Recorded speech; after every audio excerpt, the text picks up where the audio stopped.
we have some very special folks who are here on the stage with us, and each one of them has a story. And that story is theirs and it's yours. And that will make a little bit more sense in a couple of minutes. Just bear with us and we'll get to that part. Here's what's going on. Relay for Life is the main volunteer-driven cancer fundraising event of the American Cancer Society. For the past several years, the Abilene event has been hosted here at ACU in our Elmer Gray Stadium. Abilene's 12-hour relay gives everyone in the community a chance to celebrate the lives of people who have battled cancer, remember loved ones lost, and fight back against the disease. This morning, we are blessed to have three of our own who are here to help with making us more aware of this opportunity. Eric Wallace, who is one of our programmer analysts, works behind the scenes to help the machine of technology work very efficiently for us. He's been with us for 13 years. Dr. Bo Green, who is a retired math professor of 37 years. And Jackie Hughes from the Educational Media Designer here at ACU has been here for 10 years, and she is Samantha Ball's mom. And I think most of us know Samantha's name very well. We have been praying for her for about a year and a half now. Also, we have down here on the front row Tiffany Lamb from the Abilene office of the American Cancer Society. We want to welcome you and glad you are here with us this morning.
I'd like to say a couple of things before I start. First,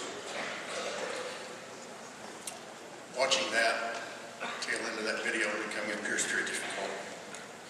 Second, I have stood in front of congregations before and heard the singing as it comes straight for me, toward me. I have never been surrounded by the sound before. This is an amazing vantage point to hear praises go up to our Lord. Cancer is a lot about numbers. Cancer is about hematocrit levels, creatinine levels, potassium levels, PSA levels, CA-125 levels, red blood counts, white blood counts. The list goes on and on.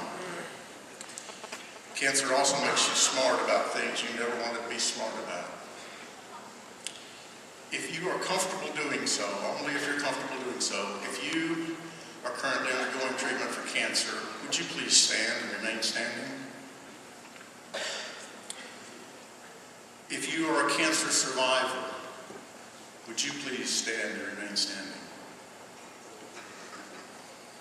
If you've been a caregiver to someone who has battled cancer, would you please stand?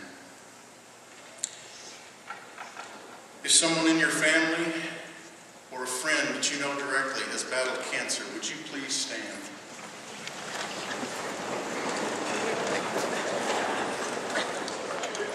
Cancer is about these numbers, about these individuals, and all the lives that they touch. Thank you. Would you please sit down? My name's Eric Wallace. My wife Nelda was diagnosed with stage 4 ovarian cancer in 1997. The 5-year survival rate for stage 4 ovarian cancer patients is 17%. Nelda beat all the odds. She was an 11-year stage 4 ovarian cancer survivor. When her first surgeon gave her a very poor prognosis beyond a year for survival, she told him, "Don't you put limits on God." We literally lost count, but she had over 30 rounds of chemo, the kind that take over a month to recuperate from. She had over 40 radiation treatments, 4 major surgeries, and an experimental autologous stem cell transplant at MD Anderson during those 11 years. That experimental transplant, which used her own stem cells, put Nelda's cancer into remission for 5 years and 3 months. It also inspired her cousin's wife to go through the same treatment. Today, 10 years after her transplant, she is cancer-free and enjoying her 7 grandchildren who were all born after her transplant.